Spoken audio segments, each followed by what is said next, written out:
Selamat datang di channel Langganan Jalan, dimana di channel ini aku akan mereview tentang hotel, villa, tempat wisata, maupun tempat kuliner. Jadi pastikan untuk kalian subscribe channel ini ya. Di video sebelumnya aku sudah membahas perjalanan dari Jakarta, Jogja sampai ke Surabaya. Pagi ini aku akan melanjutkan perjalanan dari Surabaya menuju ke Batu. Di sepanjang perjalanan menuju tol banyak sekali yang lagi jual hewan kurban karena ini memang lagi deket sama Hari Raya Idul Adha. Dari lokasi hotel sampai ke Batu itu kurang lebih cuma 2 jam dan ternyata memang deket ya. Dan ini aku akan masuk dari pintu tol Tambak Sumur 2. Tadinya aku sempat bingung sih mau nginep di daerah Bromo atau di Batu aja, tapi akhirnya pilih di Batu aja karena mungkin di sana akan lebih banyak tempat yang bisa dikunjungi. Road trip ini sebenarnya aku mulai dari Jakarta, jadi dari Jakarta transit ke Jogja, transit ke Surabaya, baru jalan ke Malang. Kenapa banyak transit? Karena aku pengen jalan santai aja sih. Dan detail video perjalanan aku ada di video part 1 ya, jadi kalian kalau belum lihat video sebelumnya kalian bisa cek dulu di video part 1-nya. Sepanjang road trip dari Jogja, Surabaya sampai sekarang ini cuacanya itu mendukung banget, jadi memang nggak hujan sama sekali dan kita bisa lihat view-nya itu jelas banget. Ini gerbang tol terakhir itu ada di gerbang tol Singosari. Jadi setelah ini kita akan lanjut lewat jalur biasa untuk menuju ke Batu Malang. Di sini nggak terlalu ramai ya. Jadi jalannya itu mirip kayak waktu di Jogja. Kita udah sampai di kota wisata Batu. Dari sini aku akan langsung menuju ke hotel. Jadi selama di hotel itu aku akan nginep di Golden Tulip Holland Resort. Dan ternyata lokasi hotelnya itu ada di dalam perumahan. Jadi kalau pas mau keluar makan itu benar-benar harus keluar dari komplek dan harus pakai kendaraan ya, karena kalau jalan itu jauh banget. Ini dia hotelnya. Kesan pertama itu udah wow banget sih pas lihat bentukan hotelnya, dan reviewnya akan aku taruh di video berbeda. Ini aku mau istirahat dulu karena nanti malam aku akan langsung naik ke Bromo. Sekarang pas jam 12 malam dan mobil jemputannya itu sudah standby di lobi. Ini tuh udah sepaket sama sewa jeep ya, jadi sudah termasuk layanan antar jemput dari dan kembali lagi ke hotel. Dari hotel kita kan diantar ke rest area Tumpang dan infonya tuh sekitar 50 menit, jadi aku mau pakai waktunya untuk tidur sebentar di mobil. Transit Jeep Bromo Semeru Tumpang. Ini tuh semacam pool transit dan sudah ada rombongan lain juga yang lagi nunggu jeep. Karena aku nginep di Batu, jadi kumpulnya di sini. Untuk tempat pool ini tuh nggak cuma satu ya, dan itu biasanya akan disesuaikan dengan tempat kalian nginep itu di mana. Jadi nanti akan dilihat lokasi terdekatnya sama pool yang mana. Di pool ini juga ada toko yang jual perlengkapan untuk ke Bromo. Jadi seperti topi, sial, sarung tangan dan lain-lain itu bisa kalian temukan di sini. Jadi kalau ada yang kurang bisa langsung beli di sini. Ini jeep yang aku sewa untuk naik ke Bromo, jadi aku sewa long jeep karena aku satu rombongan ada 6 dewasa dan 2 anak. Jam setengah 2 pagi kita mulai berangkat dari Tumpang menuju ke Bromo pakai jeep. Kurang lebih itu perjalanannya 1,5 jam ya, info dari drivernya. Ini tuh bener-bener pengalaman pertamaku pergi ke Bromo, jadi aku tuh excited banget dan gak sabar banget sih untuk bisa sampai ke sana. Dan ternyata naik jeep itu nggak sesantai seperti naik mobil biasa ya teman-teman.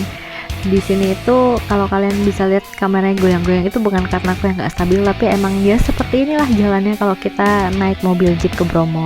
Dan kita juga akan lewatin jalur yang gelap, dan aku saranin banget sih buat kalian yang gampang mabuk, mendingan kalian bawa anti mabuk deh daripada nanti kalian mual di tengah perjalanan.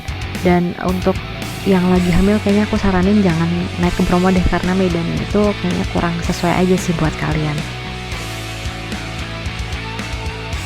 Sekarang udah jam 3 dan kita udah sampai di tempat peristirahatan. Kita akan tunggu di sini sampai kurang lebih jam 5, nanti baru kita akan naik lagi.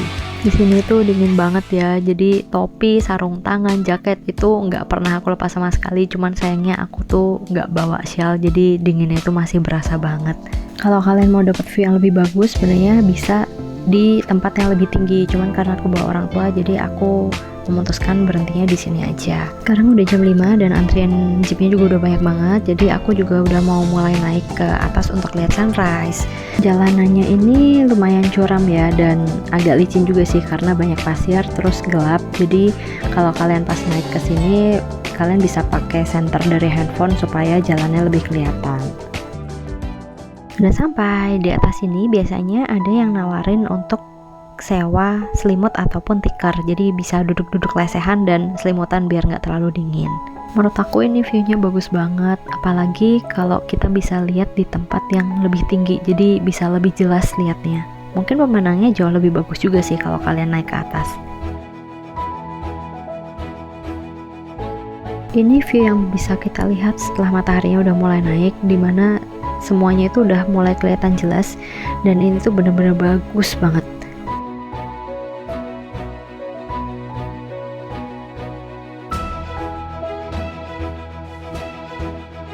Sekarang tuh baru jam 5.35 loh teman-teman, tapi ini udah terang banget dan ini tuh ramainya bukan main.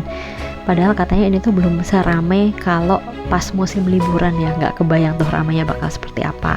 Oh iya, aku sekalian sewa jasa fotografer untuk di Bromo karena menurut aku sayangnya banget ya kalau momennya nggak diabadikan dengan foto yang bagus. Jasa fotografernya 1 juta, dimana nanti aku akan dikasih semua raw foto dan 2 video editan.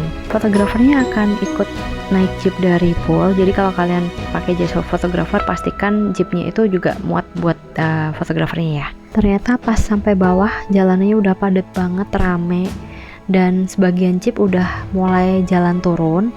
Jadi info dari driver jeepku, kalau misalkan kalian naik ke atas itu pasti pemandangannya lebih bagus, cuman biasanya turunnya itu antrinya panjang banget karena posisinya jauh lebih atas, jadi bakalan ngantri sama yang posisinya di bawah-bawah nih. Dari sini aku akan dibawa langsung ke beberapa spot foto yang ada di Bromo. View-nya bagus banget ya, dan ternyata ini tuh udah kita lewatin waktu kita naik, cuman karena naiknya pas gelap jadi kita nggak bisa lihat sama sekali. Spot foto pertama yang akan dituju kali ini adalah Bukit Widodaren. Di depan aku sekarang ada gunung kecil yang namanya Gunung Batok. Ini gunung yang tadi kelihatan dari atas, dan di belakangnya itu adalah Bukit Widodaren. Area di sekitar bukit ini itu adalah padang pasir, di mana pasirnya itu warnanya hitam, tapi tekstur pasirnya itu lembut. Dan biasanya kalau pas musim hujan itu sering ada rumput-rumput hijau yang akan tumbuh di area ini. Jeep lain juga udah mulai berdatangan ke area ini ya, jadi udah kebayang kalau misalkan pas rame itu bakalan seperti apa. Dari Bukit Widodaren kita akan lanjut ke Kawah Bromo. Kawah Bromonya itu yang ada di depan itu. Untuk ke sana itu jalannya kurang lebih 5-6 kilo infonya ya. Dan kalau misalkan nggak mau jalan bisa sewa kuda, biayanya sekitar 150-200 ribu. Cuman memang aku nggak ke sana karena aku bawa orang tua, jadi ya yang enak aja sih buat semua orang. Dari area Kawah Bromo aku akan lanjut lagi perjalanannya ke spot foto berikutnya. Jadi aku mau dibawa ke area pasir berbisik.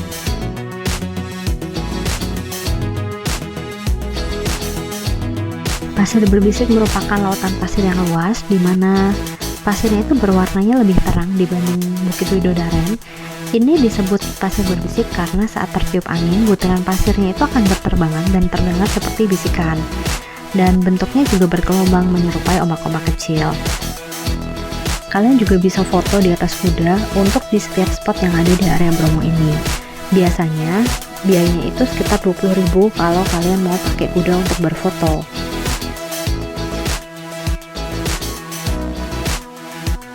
Dari sini aku akan menuju spot foto terakhir, yaitu di Padang Savana Bukit Teletabis. Padang Savana Bukit Teletabis itu merupakan hamparan padang hijau yang ada di tengah lautan pasir. Tapi karena aku datang di musim kemarau, jadi sebagian besar rumputnya itu warnanya lagi kuning. Cuman kalau pas warna hijau katanya itu memang benar-benar bagus banget. Selain itu, bukit hijau yang ada di daerah ini mirip banget dengan yang ada di film Teletubbies, makanya tempat ini disebut dengan Bukit Teletubbies.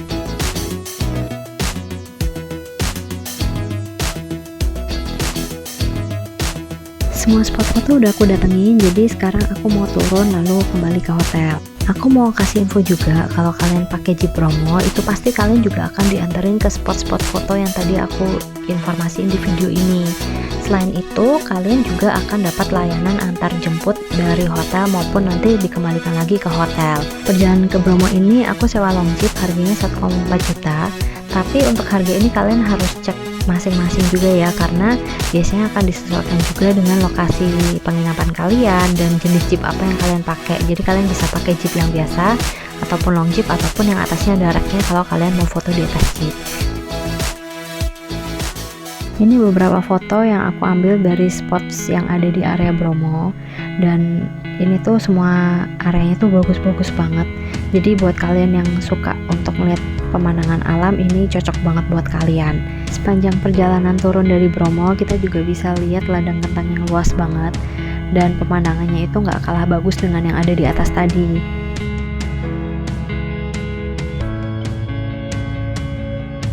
Jadi gimana, kalian pengen ke Bromo nggak habis ini? Kalau kalian suka dengan video ini, kalian bisa support dengan like, share, dan subscribe ya. Dan sampai jumpa di jalan-jalan berikutnya.